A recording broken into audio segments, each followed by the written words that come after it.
بالله من شرور أنفسنا وسيئات أعمالنا من يهده الله فلا مضل له ومن يضلل فلا هادي له أشهد أن لا إله إلا الله وأشهد أن محمدا رسول الله اللهم صل على سيدنا Muhammad wa ala ali sayyidina Muhammad amma ba'd. Jemaah subuh yang dirahmati Allah, marilah kita selalu bersyukur kepada Allah Subhanahu wa taala atas telah banyak begitu nikmat yang diberikan kepada kita semua sehingga sampai subuh ini masih diberinya kesempatan, kekuatan dan sehat walafiat dalam keadaan memiliki keimanan kepada Allah Subhanahu wa taala sehingga mampu untuk melangkahkan kaki mengayunkan tangan ke masjid ini untuk melaksanakan sholat subuh berjamaah. Mudah-mudahan seluruh rangkaian ibadah kita diterima oleh Allah Subhanahu wa taala. Salawat dan salam semoga dilimpahkannya pada junjungan kita dan Muhammad sallallahu alaihi wasallam.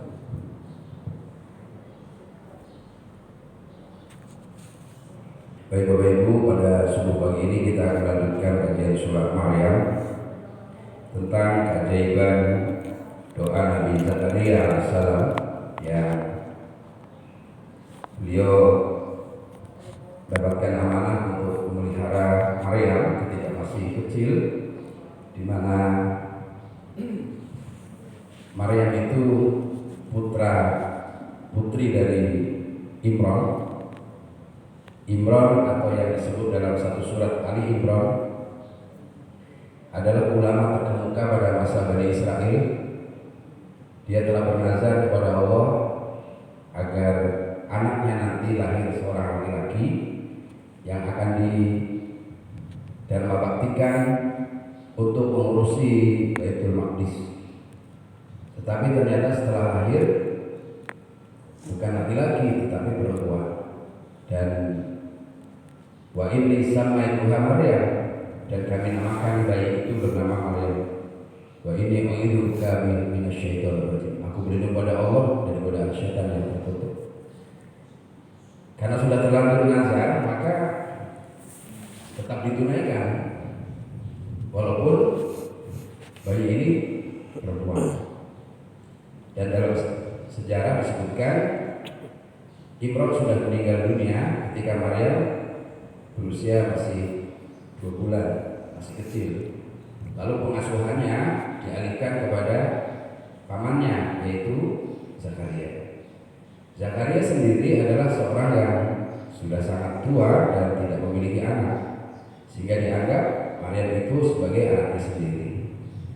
Karena nazar orang tuanya, maka Maryam tetap saja diberikan kesempatan untuk beribadah, melakukan munajat kepada Allah di Baitul Maqdis. Maka dibuatlah sebuah mihrab.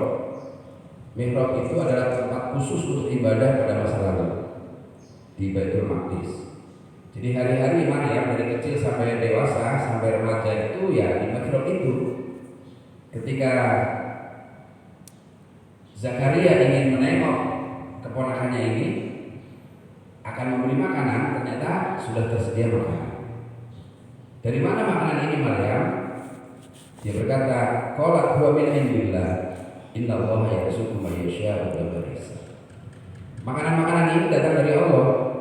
Allah memberi rezeki kepada orang, kepada hambanya, kepada siapapun yang dikehendaki tanpa batas. Itu ajaib.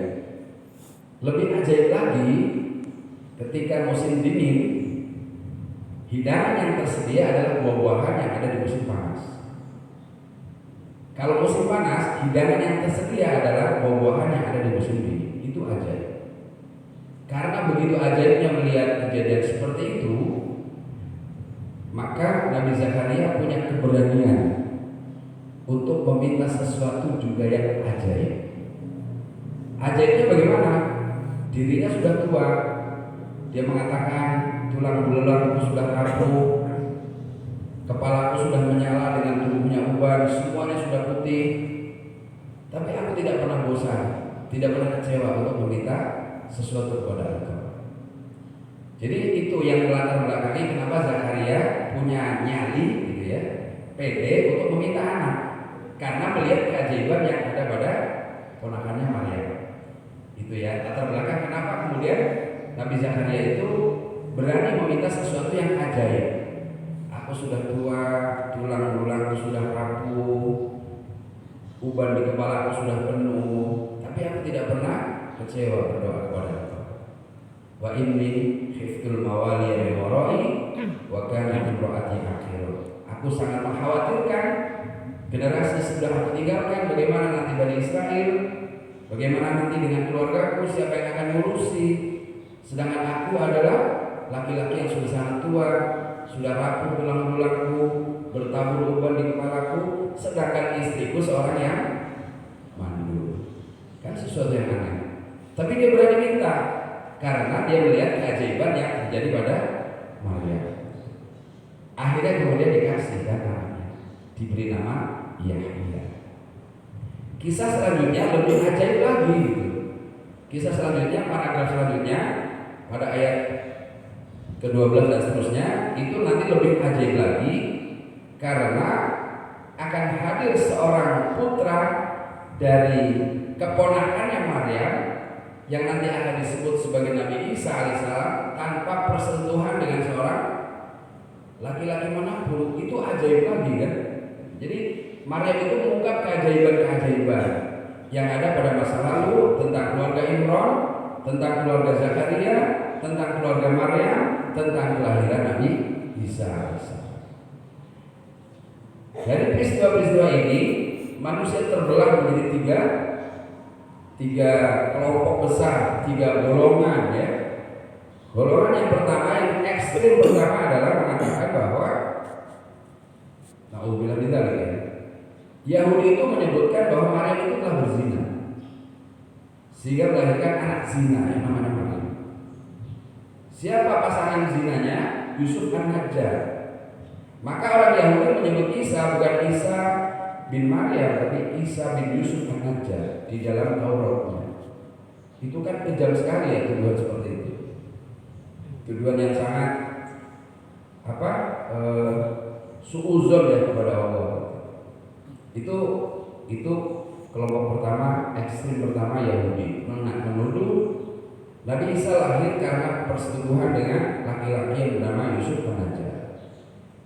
Ekstrem kedua itu Nasrani yang mengatakan bahwa Isa itu adalah anak Tuhan, Yesus. Nauzubillah. Lebih parah lagi. Karena sesuatu yang sangat mustahil. Lahir Maryam itu wanita suci, tidak tersentuh oleh siapapun, dari keluarga baik-baik, ahli ibadah, keturunan ulama besar Bani Israel. Hari-hari ibadahnya tidak pernah keluar dari mihrab kecuali sedang haid. Tidak pernah keluar dari mihrabnya kecuali sedang haid, karena makannya bisa bersama Allah. Terus dipelihara oleh seorang yang sangat suci ya, Nabi Zakaria pamannya.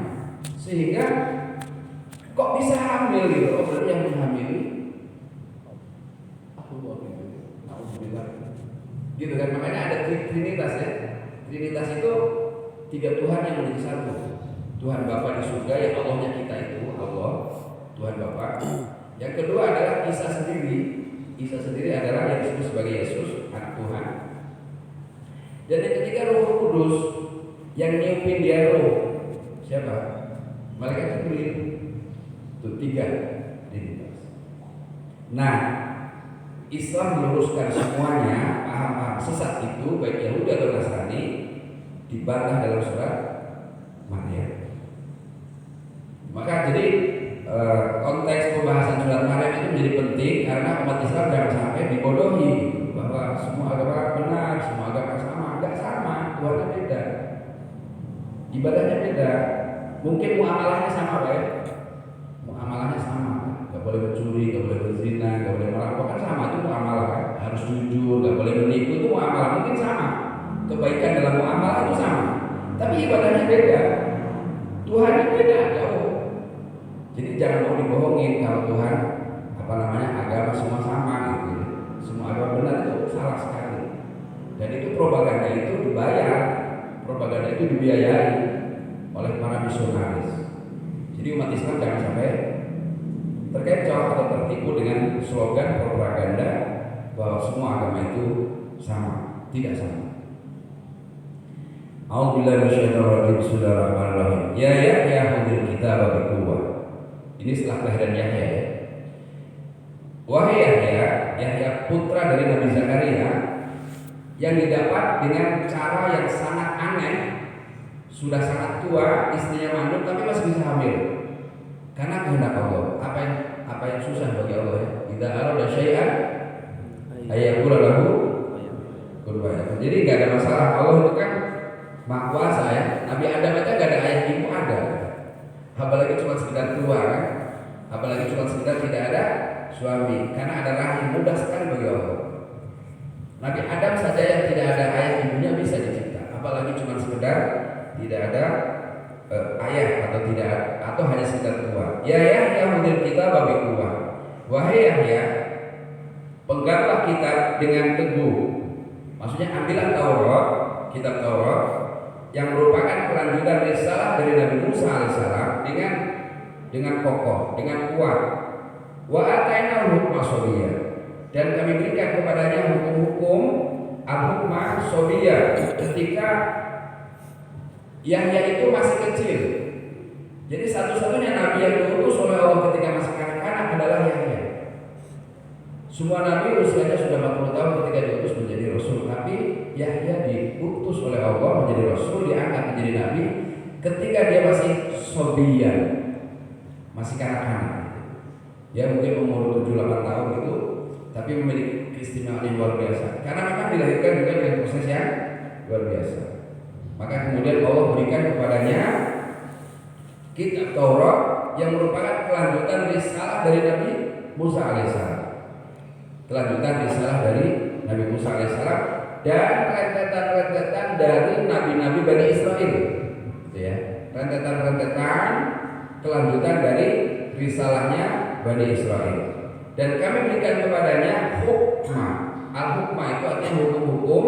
Mufasir menafsirkan hukma itu adalah kenabian. Jadi diutus menjadi nabi Yahya ketika masih kanak-kanak. Wa hanana min ladunna wa zakah, dan kami berikan kepadanya rahmat dari kami berupa kesucian. Para mufasir menyebutkan kesucian dimaksud adalah Yahya tidak pernah melakukan dosa. Suci bersih dari dosa Yahya. Yang ketiga, wakana taqiyya, dan dia menjadi orang yang bertakwa. Apa ciri-ciri bertakwa? Ayat 14 menyebutkan wa barran biwalidayhi, sangat berbakti kepada kedua orang tuanya. Jadi berbakti kepada orang tua dalam ayat ini disebutkan khusus sifat Nabi Yahya untuk menunjukkan betapa takwanya Yahya sehingga dia berbakti kepada kedua orang tua. Jadi berbakti kepada orang tua itu adalah takwa yang sangat utama. Sifat takwa yang paling utama bagi seorang anak adalah berbakti kepada kedua orang tua. Kita bisa baca dalam surat An-Nisa misalnya ayat 36, Allah berfirman, wa'budullaha wa la tusyriku bihi syai'an wa bil walidayni ihsana. Sembahlah Allah, jangan sekali-kali musyrik kepadanya, dan berbuat baiklah kepada kedua orang tua. Coba perhatikan ayat ini.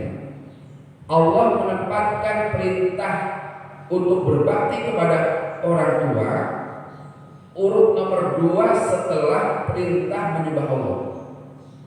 Bayangkan, perintah untuk berbakti kepada orang tua Allah tempatkan pada urutan nomor 2 setelah perintah menyembah Allah. Sembahlah Allah, jangan musyrik sedikit pun kepadanya, dan berbuat baiklah kepada kedua orang tua. Alangkah hebatnya kedudukan orang tua dalam pandangan Allah Subhanahu wa taala. Sampai-sampai Nabi bersabda, ridallah fi ridal walidain. Keridhaan Allah tergantung kepada keridhaan orang tua. Suhtullah fi suhtil walidain. Murkanya Allah tergantung kepada murkanya orang tua. Sehingga kita mengenal dalam sejarah di Sumatera Barat itu ada seorang anak yang durhaka kepada orang tua, lalu kemudian dikutuk menjadi batu. Siapa namanya? Paling tundar.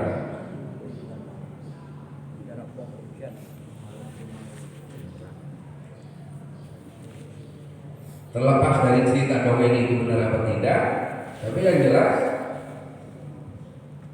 apa namanya, kalau bahasa Roma-Irama itu keramat ya. Doa orang tua itu keramat gitu. Karena dia dibesarkan dari air susunya, dia hidup dari jantungnya, dan dia bisa melanjutkan kehidupannya karena pengasuhan, didikan, dan persetujuan atau keridhaan orang tua. Sehingga Allah menyebutkan dalam surat ini, Yahya begitu takwanya kepada Allah. Disebutkan sifat yang pertamanya adalah wabarron biwalidain. Dia selalu birrul walidain, berbuat baik, berbakti kepada kedua orang tua. Itu sifat yang pertama. Yang kedua, walam yakun jabbaron asiyah, dan dia tidak menjadi orang yang sombong lagi durhaka. Betapapun dia sangat pintar, cerdas, mendapatkan julukan kenabian sejak masih kecil, tetapi tidak sombong, gitu. Tidak sombong dan juga tidak durhaka. Ini menunjukkan bahwa anak-anak yang dididik dengan agama yang benar, diberikan kitab Al-Quran dengan dipelajari secara benar, maka dia akan tumbuh menjadi anak yang berbakti, anak yang pintar. Dan karena kepintarannya dan baktinya kepada orang tua tidak menyebabkan dia sombong. Seperti pepatah Melayu, jadilah seperti ilmu padi, semakin berisi semakin merunduk. Jadi orang dengan ilmunya yang tinggi sudah semestinya semakin merunduk, semakin berbakti, semakin tidak aku, tidak sombong, tidak mengejek, tidak mencela, tidak meremehkan orang, gitu ya.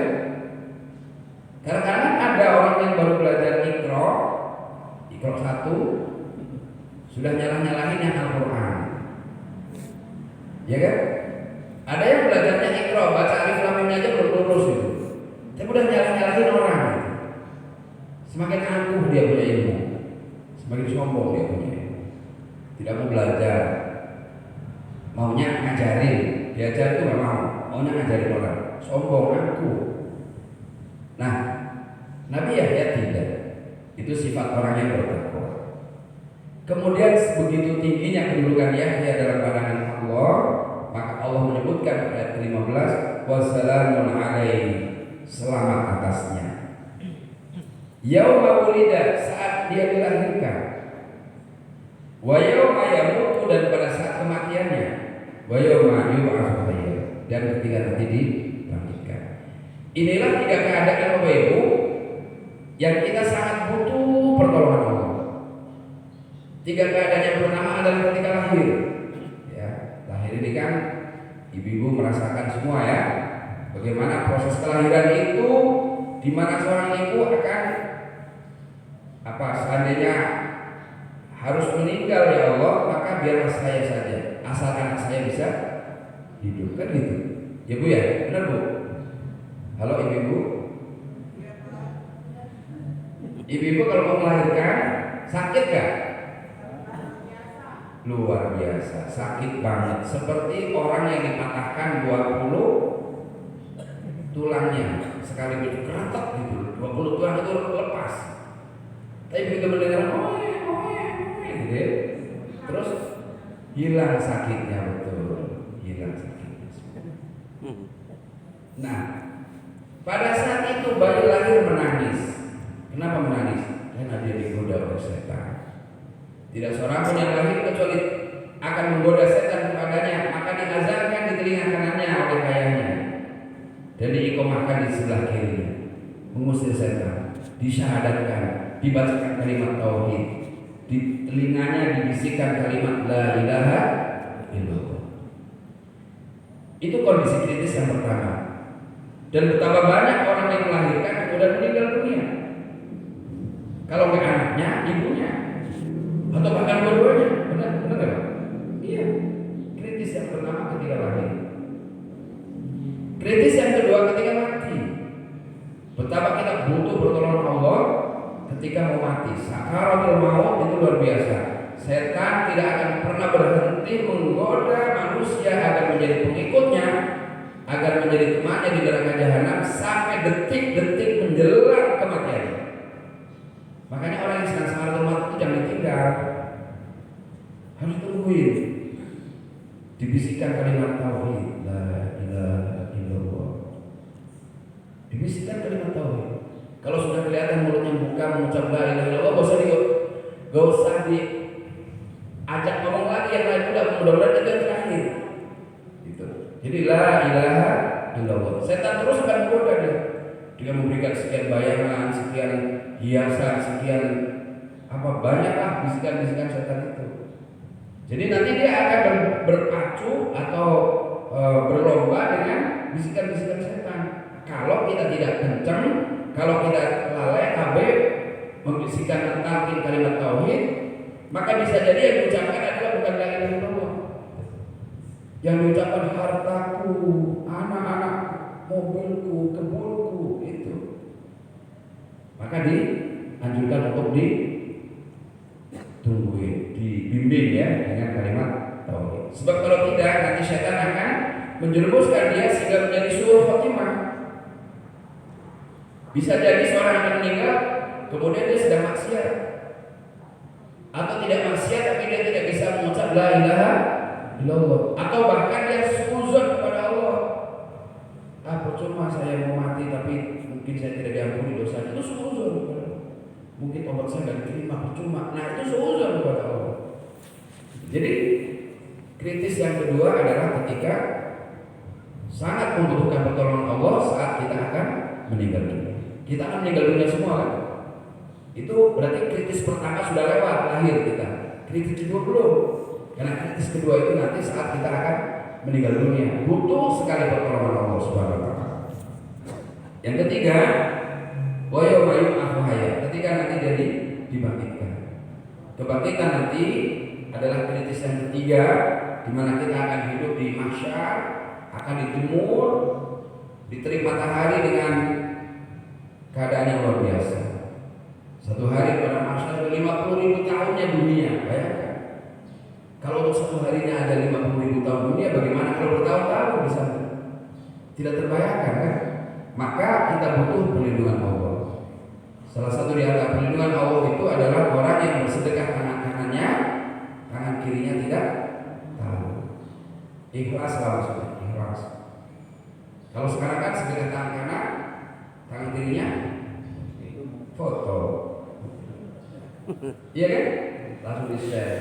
Alhamdulillah ya pagi ini saya sudah sedekah 10.000. Terus di-share. Alhamdulillah ya malam ini saya sudah tahajud 50 rakaat misalnya. Alhamdulillah hari tawaf. Alhamdulillah hari sa'i. Alhamdulillah saya bisa berdoa di depan Ka'bah atau cekrek. Coba maksudnya apa itu coba? Maksudnya apa? Riya kan? Ada nggak maksud lain selain riya? Nggak ada. Jadi orang yang salah satu di antara mendapatkan perlindungan Allah ketika tidak ada perlindungan kecuali perlindungannya, terutama nanti di mahsyar ketika hari kiamat adalah orang yang memberi tangan kanannya, tangan kirinya tidak tahu, ikhlas banget. Terus orang yang sendiri ya berdoa kepada Allah, meneteslah air matanya karena takut dengan siksa Allah, itu juga orang yang mendapatkan perlindungan. Pemuda yang menghabiskan usianya untuk ibadah kepada Allah. Nah, Nabi Yahya itu diberikan ucapan selamat kepadanya ketika kelahirannya, ketika kematiannya, dan ketika nanti dibangkitkan. Kita mohon kepada Allah untuk husnul khotimah. Jadi disebutkan dalam beberapa tafsir yang masyhur, Nabi Yahya itu kan meninggalnya dibunuh ya. Jadi ceritanya begini. Ada seorang pelacur wanita nakal yang sangat senang kepada Yahya, tapi Yahya nggak suka. Yahya nggak mau. Lalu wanita tersebut dendam, benci sekali. Dia tidak suka Nabi Yahya karena dia menolak cintanya. Nah suatu hari ada seorang raja yang ingin menikahi perempuan itu. Lalu kemudian perempuan itu mengatakan, kalau kamu boleh menikahi saya, tetapi maharnya adalah kepalanya Yahya. Maharnya adalah kepalanya Yahya. Ya raja ya gampang aja ya, tangkep, potong lehernya, kasihkan ke perempuan, ini mahar saya, dinikahi. Tapi itu sekedar cerita, ya. Tidak dipertanyakan kesahihannya. Tapi masyhur. Tapi kalau berdasarkan ayat ini bertentangan, berarti tidak benar cerita itu. Kan dia selamat ketika lahir, selamat ketika meninggal, dan selamat ketika akan dibangkitkan. Berarti kan tidak selamat ya kalau meninggal gitu ya, untuk bertentangan. Itu sekedar ini aja bumbu mungkin ya, bumbu kisah Israiliyat namanya. Israiliyat itu cerita yang berkembang di kalangan Bani Israel, tapi kemudian mereka masuk Islam. Setelah dalam Islam mereka masih mengembangkan cerita itu.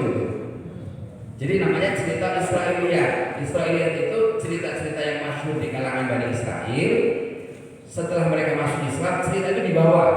Namanya cerita Israiliyat. Kita lanjut ke kisah paragraf selanjutnya yang lebih ajaib lagi, yaitu kisah Maryam yang melahirkan Nabi Isa alaihissalam, ayat ke-16.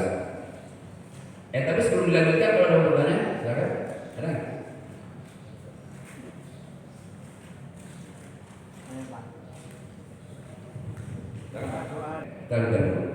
A'udzubillahi minasyaitonir rajim. Wa fil kitab Maryam, dan ingatlah wahai Muhammad satu kitab tentang Maryam, satu catatan kitab kisah tentang Maryam. Idzin tabadat min ahliha makanan syarqiyah, ketika dia menjauhkan diri dari keluarganya ke sebuah tempat sebelah timur. Sebelah timur ada yang mengatakan bahwa itu adalah Baitul Maqdis. Jadi Maryam yang dipelihara oleh Zakaria dalam mihrabnya itu tidak pernah keluar dari tempat itu kecuali saat haid. Jadi haid pulang ke rumah, bersih, masuk lagi ke mihrab. Jadi selalu hilang dia, selalu tidak ada di rumah, ada di mihrab itu. Pergi ke sana untuk apa? Wa tahudat min dunihim hijaban. Maka dia adakan tabir yang akan melindunginya dari mereka. Dibuatlah tabir ini, ibaratnya di mihrab. Mihrab ini dibikin tabir, ada pembatas jika tidak bisa dilihat orang. Tidak ada orang yang bisa melihat, tidak ada yang bisa mengganggu, dan tidak diganggu. Gitu. Jadi mihrab itu adalah satu tempat yang ada di Baitul Maqdis, di mana dia membuat mihrab, membuat dinding, membuat pembatas. Fa arsalna ilaiha ruhana fatamatsala laha basyaran sawiyya. Lalu kami utus kepadanya ruh kami, maka menjelmalah menyerupai manusia yang sangat ganteng, yang sangat tampan. Kami utus ruh, malaikat Jibril maksudnya ya. Kenapa malaikat Jibril disebut ruh? Tidak untuk malaikat yang lain. Surat Al-Qadar, tanazzalul malaikatu warruh fiha. Pada malam Lailatul Qadar aku kirimkan turun malaikat-malaikat selain malaikat Jibril. Warruh dan ruh. Ruh itu malaikat Jibril. Kenapa disebut ruh malaikat Jibril? Karena dialah satu-satunya malaikat yang bertugas menurunkan wahyu Al-Quran. Roh itu adalah sesuatu yang menghidupkan hati-hati manusia. Bayangkan kalau tidak turun Al-Quran, hati manusia mati, tidak bisa hidup. Walaupun jasadnya, fisiknya hidup, tanpa Al-Quran manusia mati.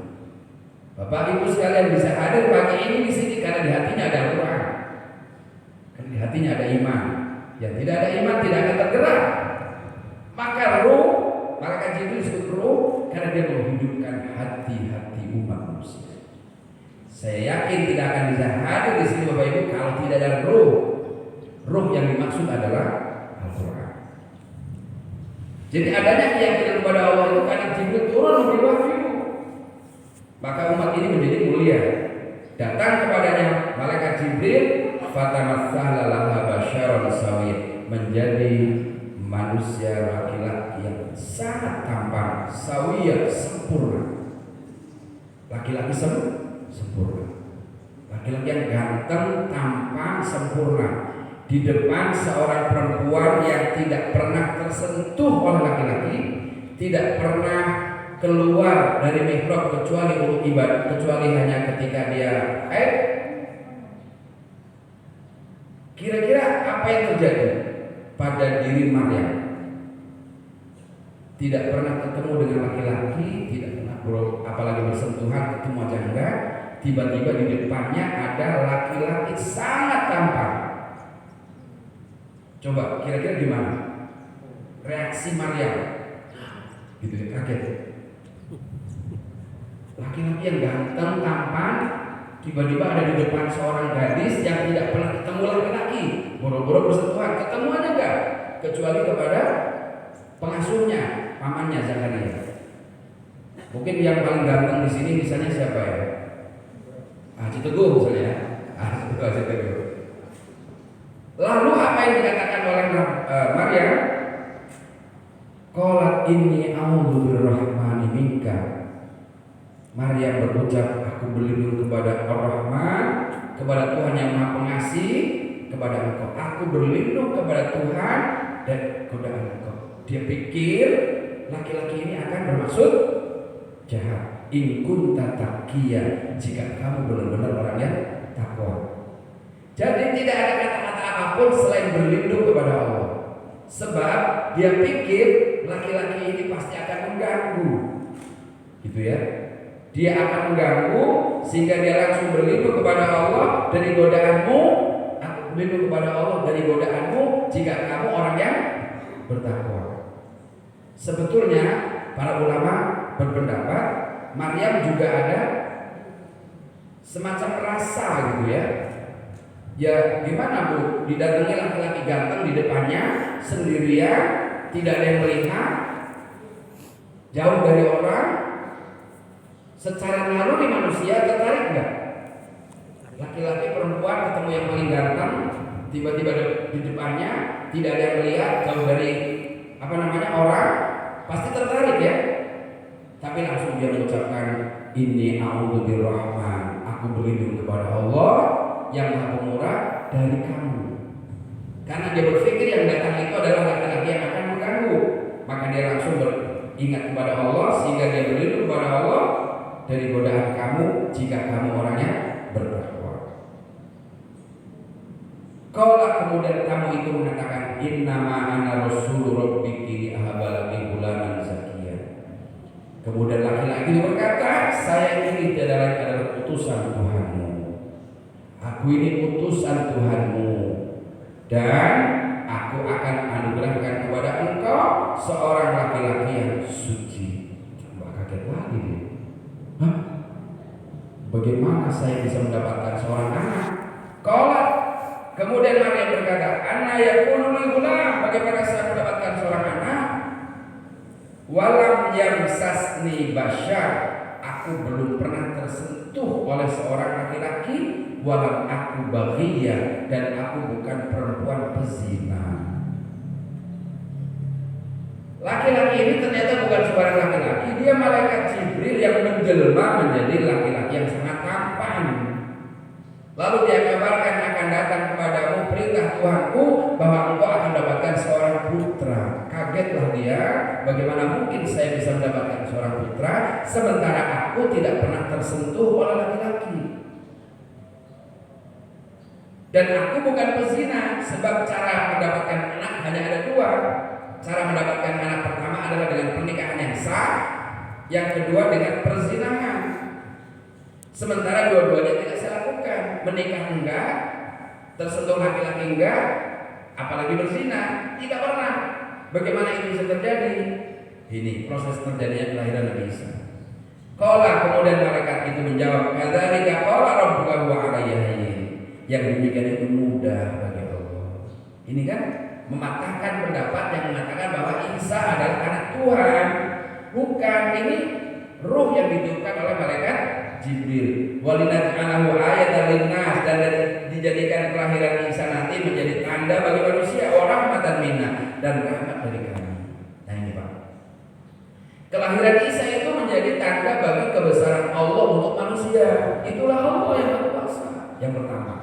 Yang kedua menjadi rahmat. Rahmat kelahiran Nabi Isa disebutkan dalam riwayat itu sampai-sampai ada satu cerukan pada air di mana di situ ada harimau, ada rusa, ada singa yang minum dari tempat yang sama, satu sama lain tidak saling terkam. Itu rahmat Allah. Dan anak-anak kecil bisa bermain-main dengan ular. Jadi kakinya diinjak ke kepala ular, ularnya gak gigit, ya mereka main-main dengan ular itu. Dan banyak lagi kan keajaiban-keajaiban Nabi Isa, bisa mengusap orang buta, langsung bisa melihat, mengusap orang yang sakit, langsung bisa sembuh, mengusap orang yang sudah mati bisa hidup lagi. Maka disebut Al-Masih. Al-Masih itu yang mengusap.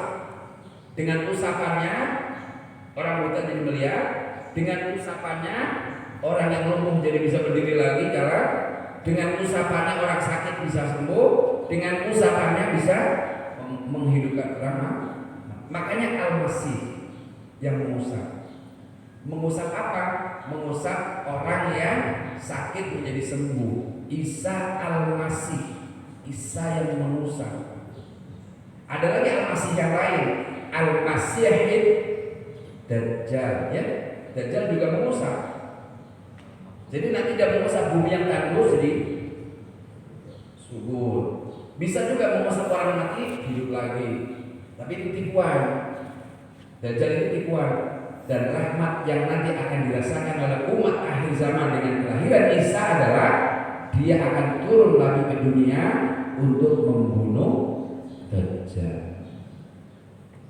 Dan terakhir ya, yang ditanyakan Pak Haji tadi, wa kana amran maqdiya. Inilah ketentuan yang sudah ditetapkan. Jadi itu udah ketentuan Allah, bagaimana lagi? Sudah takdirnya Allah, ya udah terima aja. Persoalan kemudian manusia terbelah menjadi 3 keyakinan, ya masing-masing ada konsekuensinya kan gitu. Konsekuensi Yahudi ya tersesat, konsekuensi Nasrani terkutuk. Yang lurus ya keyakinan dalam Islam. Dan itu harus kita pegang teguh, jangan sampai goyah.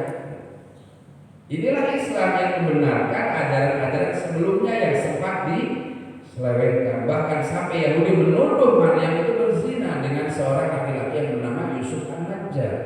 Di dalam Tauratnya disebutkan Isa Al-Masih bin Yusuf An-Najjar. Kalau umat Islam menyebutnya Isa Al-Masih bin Maryam. Kan jauh beda. Sebaliknya Nasrani menyebutnya dia sebagai anak Tuhan. Waqalatin Nasara al-Masih ibnu Maryam waqalatin Nasara al-Masih ibnu. Dan berkata orang-orang Nasrani bahwa Isa anak Allah. Coba bayangkan. Sampai-sampai dalam ayat yang lain Allah menyebutkan hampir-hampir langit pecah, gunung-gunung hancur, bumi belah disebabkan karena mereka mendakwa Tuhan punya anak. Makanya sedikali terjadi gempa bumi, tsunami itu di bulan Desember itu. Karena makhluk-makhluk Allah ini, bumi, langit dan gunung itu tidak sanggup mendengar dakwaan bahwa Tuhan punya anak, tidak sanggup mendengar itu, karena telah melakukan sebuah kebohongan yang sangat besar. Nanti disebutkan setelah kelanjutan dari ayat ini, kelahirannya proses Nabi Isa itu di bawah pohon kurma, bukan di pohon cemara. Yaitu bohong itu adalah menipu semua. Jadi kita harus yakin dengan ajaran Islam yang disebutkan dalam Quran. Jangan kemudian terkecoh dengan propaganda-propaganda yang ingin mendangkalkan akidah umat Islam bahwa semua agama benar. Tidak. Inna dina indallahil Islam. Demikian ya, saya kira pertemuan kali ini masih ada banyak lagi ayat selanjutnya. Insya Allah pada pertemuan yang akan datang. Depan kita Isra. Ini tanggal 1 kan ya? Ini udah terbang ya? Oh, saya kira udah tanggal 3. Oh, ibu ya senang ya? Ada yang bekerja belum ya? Demikian, terima kasih Bapak Ibu. Kisah-kisah ini menginspirasi bagi kita tentang betapa pentingnya pemahaman akidah, Pak. Betapa pentingnya pemahaman tentang keimanan, jangan sampai rusak gitu ya, jangan sampai salah sehingga kemudian umat Islam itu mudah dibohongi dan semua benar juga dan pindah juga ke apa murtad aja. Itu yang terjadi di Garut, di Ciamis, di mana itu Pak? Cianjur, itu kan proses identitasnya luar biasa. Mudah-mudahan kita terlindung ya dari semua keyakinan yang salah dan akidah kita benar. Sebelum ditutup mungkin boleh juga kalau ada pertanyaan. Terima kasih dari saya. Kalau ada kesalahan pada Bapak Ibu sekalian mohon maaf. Pada Allah mohon ampun.